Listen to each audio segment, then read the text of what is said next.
Hello and welcome. Good evening. This is Amir Loiji live from Los Angeles. And today I would like to talk to you about vulnerabilities. But there is something more important, but is related. Let's go and talk to Dr. Uh, Payam Kade. He is doctorate in philosophy and psychology, and he's one of my favorite person. Super knowledgeable, and I really like this guy. Hello and welcome. Hello, sir. How are you? Thank you so much, Thank you for doctor. inviting me back. It's my pleasure. Anytime. This is your house. Anytime you can come in. Just It's a warm text me. evening in Los Angeles. Yeah, just knock the door. I'm here. I will So, try when I have time, of course. Thank you. It would be my pleasure. And I thank you. appreciate the opportunity, actually. Thank you. Thank you. Anytime, anytime. So, Dr. Kate, I was talking about vulnerability and invulnerability, not vulnerable. So, there is something else, is coming soon, and school and college going to be open. And the same time, I was thinking about what are our recent vulnerabilities. That is actually a very good question. I Thank think you. vulnerabilities are a little bit different if when we put it into the category of cultures and also put it in the category of men versus women, Hmm. right? Right. So it is a lot more difficult in some cultures, for example, for men to show any kind of vulnerability because it may be taken as someone who is weak, Hmm. basically does not have control over his emotions, he's weak, he does not have a good character, he's not strong, he doesn't have strength. So vulnerabilities is linked to strength and being a man, right? And as opposed to a woman, and I'm not saying it's easier for a woman to be vulnerable, but if they are, they're not being looked at as someone who's weak as opposed to a man. A man Hmm. is more susceptible to that view of being seen as someone who's weak and does not have control of his emotions. Right. Recently, as we all know, every single one of us has been affected by the pandemic and all the recent events across the globe, right?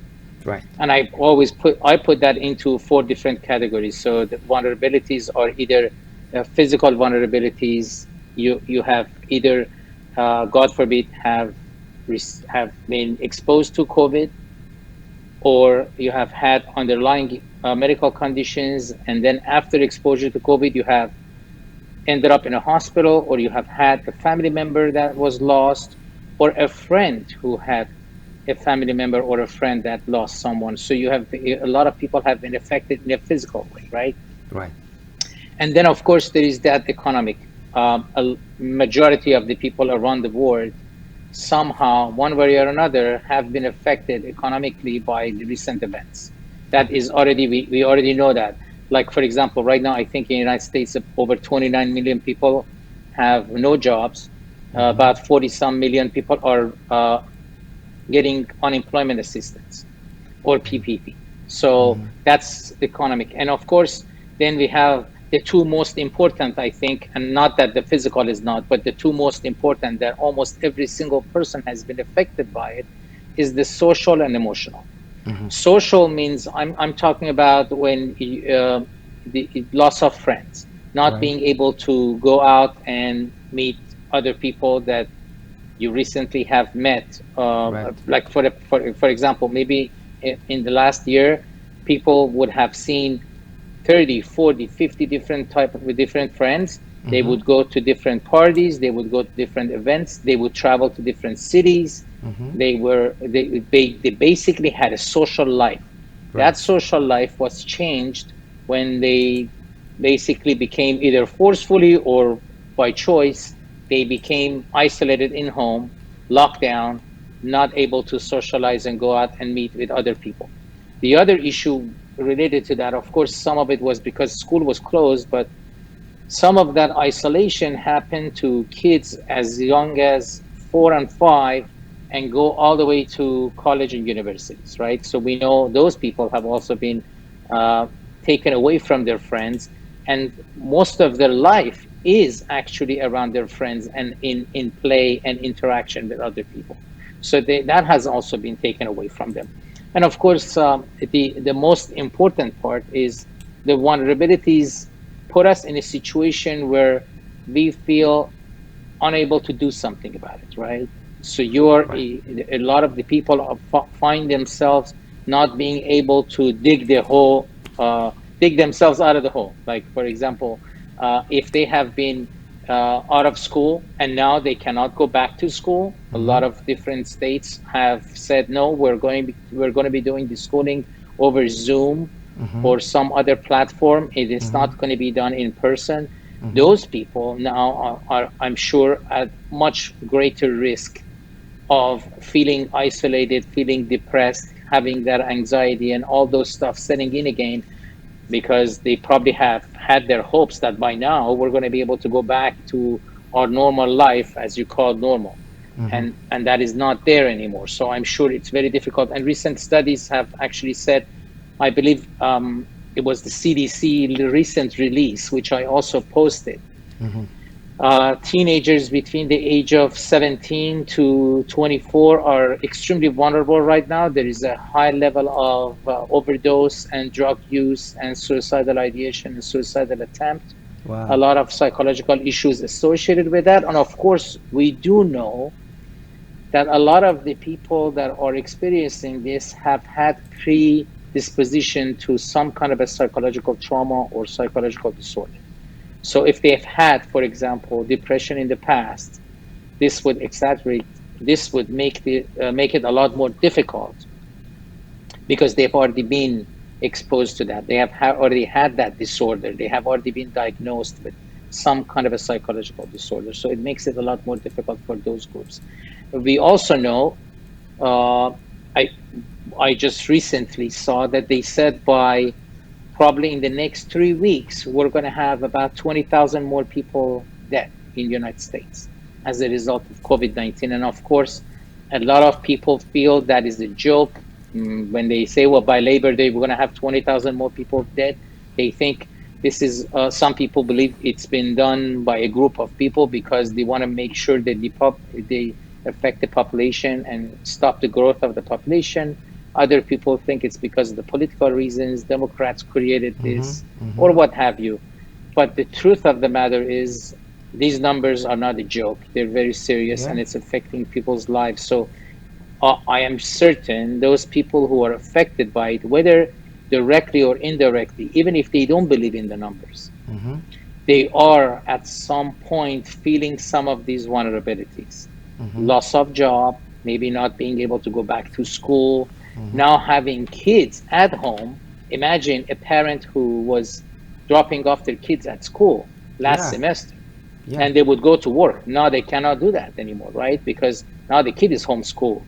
They have to keep the child at home. And if that is a person or that child is very young in age, you can't just leave that person unattended and go back to work, right? So you have Mm-hmm. to either find a babysitter or a caretaker or a person to take responsibilities of care for your child, Mm-hmm. or you're not going to be able to go back to work. Hopefully some of these people are going to receive some kind of a modified work which they can perform from home Mm-hmm. and they don't have to go back. I'm hoping that, and it's happening all over the place, including for myself. I do a lot of work from home. Mm-hmm. I'm very, very limited hours I put in the office. um, I can say almost never Mm-hmm. show up in the office unless I really have to. So that actually is a blessing in Yeah. some way, if that is a possibility. But there is lots of problem, and there is lots of new things. We never, been in that situation, and all of this, I want, you already mentioned, but I like to ask again, and to know more about this. How is, how is it affecting us and in our family? Because as a parents, you're working home, right? And same time, you need to be a teacher, and you need to take care of the kids. And you have your personal life. There is lots of new things. Right. Wow, it's so I hard, think right? if it is very difficult, it is a very difficult time, Mm-hmm. and the change is coming a lot slower than we thought. Right. I Mm-hmm. remember in the beginning of the pandemic, we talked about this Mm-hmm. topic, and we Mm-hmm. felt like maybe by summer this whole thing is going to be resolved. It's going to be done, but it's not. Not only it's not resolved, now we are hearing from the CDC director that apparently by fall it's going to be much worse than what we have now, Yeah, third wave unless is people, coming. Yeah, third wave is right, coming, unless, and we heard. I'm sorry, I interrupt you. I heard a very no, big no, no, number, 20 to 25 million around the world gonna be dead.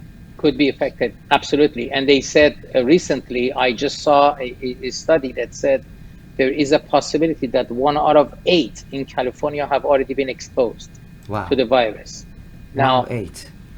if all of these people are not going to be asymptomatic, obviously, so Mm-hmm. that is not very scary, but at the same time, to a lot of people it is scary. Mm-hmm. I just heard about a school in Texas that the entire elementary school was sent home because I one heard child that. tested positive, and then these are the stuff that are affecting people in a way that they have never experienced in their lifetime. This is a pandemic that did not happen for the last 100 years, Mm-hmm. and it's now one of the biggest issues we are facing. Mm-hmm. Whether we like to deal with it or not, that's another story. But I Exactly. think in order for us to be able to deal with the situation is first to accept responsibility for it. Yeah, What is exactly. my responsibility? Exactly. I want to know. What can we do about that? The first Right. thing My is responsibility to accepted myself response. and others. Yes, exactly. Because when you don't, the reason I say that is because some people are going to probably, that are watching right now, Mm-hmm. they're hearing my voice, they're like, what responsibility can I have? This Right. is a issue that is out there.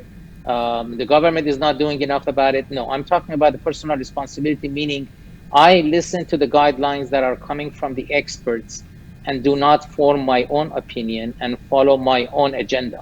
Mm-hmm. Meaning, if they say wash your hands, if they Mm-hmm. say wash everything Well, that you yeah. purchase, put a Mm-hmm. mask on, do Mm-hmm. social distancing, I abide Physical by those distancing. rules whether I like it or not. Right? They're Mm-hmm. not really trying to take your right away. Mm-hmm. They're trying to give you a right to live.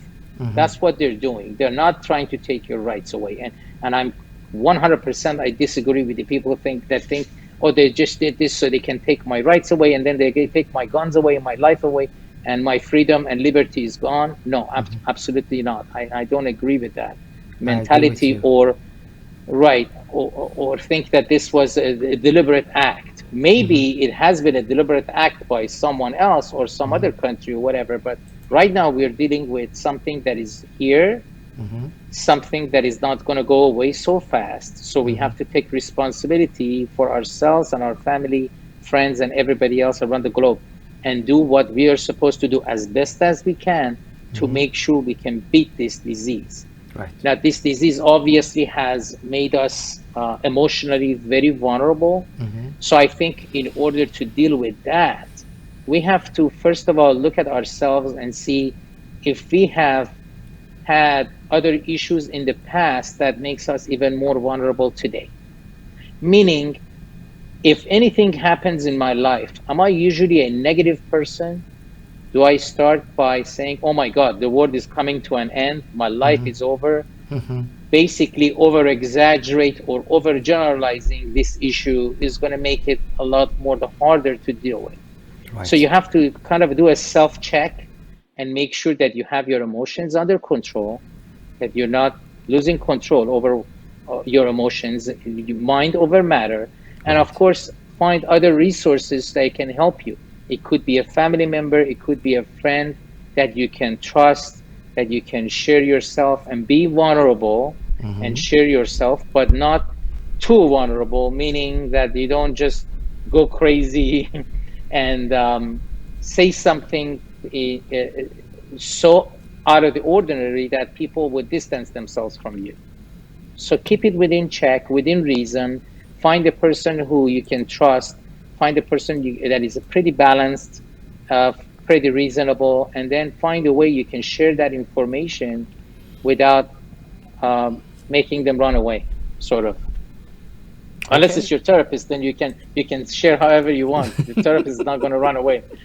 They So, usually stick around.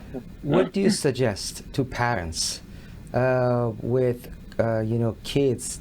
They're gonna stay home and they're gonna practice at home, and school is home, and home is home and school. Right, So let's go and talk about the boundaries and the other suggestion. right. One of the issues that I think arises out of being home for such a long time and now doing homeschooling is the interaction between Hmm. people, right? So you will find a child who is at home, and before this, they would get up at 6:30 in the morning, take shower, get ready, eat breakfast, and go to school, right? Right. So that there was a structure set in place, whether by the parents or by the government or the school or what have you. But that structure was working, was functioning, and the kid was receiving the education that they needed, and the parents had the ability to go back to work, do their things, and take care of their own affairs and come back home, right? Right. That structure has been totally changed now. In majority of the states, I believe 35 states have said homeschooling is going to happen this semester at least. Hmm. Even my own daughter, who is in university, one of them at least, she's going to be doing homeschooling until December. She's going to stay home and do this.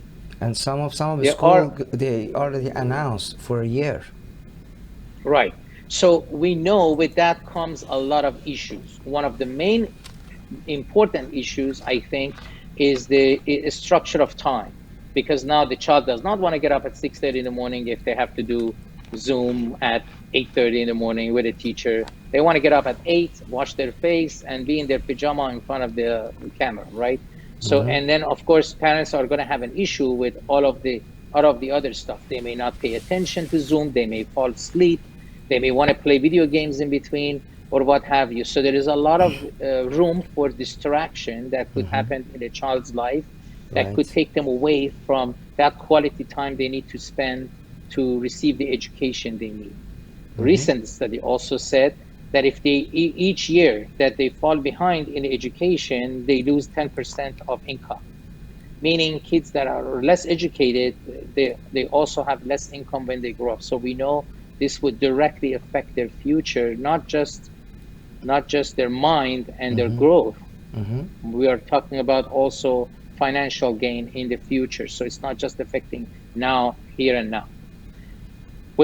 This is a very tough time. So I believe the best way to deal with this is to make sure parents, as young, if they're much younger, it's easier to do this. But if they're a little bit older, teenagers, 16, 17, you really don't have much of a control over them, right? Hmm. So I don't know what you will do with them. God help you. But when the kids are younger, I suggest to the parents, make sure you stick to the structure. It's the same structure that I have for myself. I get up every day at 6:30 in the morning, do my routine, wash, clean up, sit behind the computer, go back to work. Like I literally until 5, 6 p.m., sometimes even 7, 8. I'm not saying that it should be that way, but without a proper structure, you're not going to be able to get the function. You're not going to be able to function the way you really need to get to Hmm. where you want to. Hmm. So that is a very important thing. The other thing that I think is extremely important, leave some room for a little bit of a pushback by the Exactly. kids. Don't push too hard. Know that they have also been affected by this. It's not just you. A Hmm. lot of the parents tell me, what does he have to worry about? I'm feeding him. There is a roof over his head. He has nothing to worry about. Yes, he does. Hmm. Yes, he does. I agree. Kids are actually affected more by this. And this is not just coming from my mouth. Please Hmm. look at the studies that just I came out know. of Yeah. CDC. I saw. Kids I are saw. affected far more Hmm. by this pandemic than the rest of us. So we Hmm. have to be very sensitive to them. Make sure you spend a little bit of time each day to checking, make sure they're okay. With Make sure that you kindness. give them a lot of hope. Yeah, give Hmm. them a lot of hope. Don't put them in a position they feel life is over. Life is not over. Don't overgeneralize anything. Hmm. Keep it balanced, keep it good. Don't expose them to too much negative news, because I Hmm. think that would have an adverse effect. Right. Um, I think it is up to the parents to use a little bit good common sense and good judgment. And if you don't have it or you don't know how to deal with this, seek some help, get some assistance, some guidance from someone. I'm sure some schools have also school counselors that are going to be available via Zoom or Mm-hmm. another platform where you can communicate, chat, whatever. So, and of course, there's always someone out there, a therapist or a hotline where you can call and get some help. Make sure you pay attention to the symptoms that the kids is showing you. If they're showing you that they're isolated or they're overly angry, they don't eat, they don't sleep, all of these signs can be a sign of a psychological problem that may be Yes. arising, or Yes. maybe may have already been there but it's getting worse now. Yes. That is the only way we can protect the kids from having that anxiety, depression, and God forbid, uh, suicide attempt or Mm-hmm. suicidal ideation, suicidal thoughts. Exactly, very profound, and all of that is a red flag. They should be very aware about it and take care of it. Thank you so much, Dr. Kate from Los Thank you. Angeles. I hope to see you next time. It was pleasure I hope so. to be with you. Thank you so much. Thank Appreciate. you. It was a pleasure. Thank you for your time. It's my Have a pleasure. great Thank you. evening. You too. You Thank too. you. Bye bye. Bye. So, it's very important topic. Please send this video to your friends if they are parents. Send this video to your friends. They're at school, they're doing homeschool, and it's very important to understand this situation and learn about a new lifestyle. Stay tuned with us. We are going to talk to another expert for first time in Togetherness Media.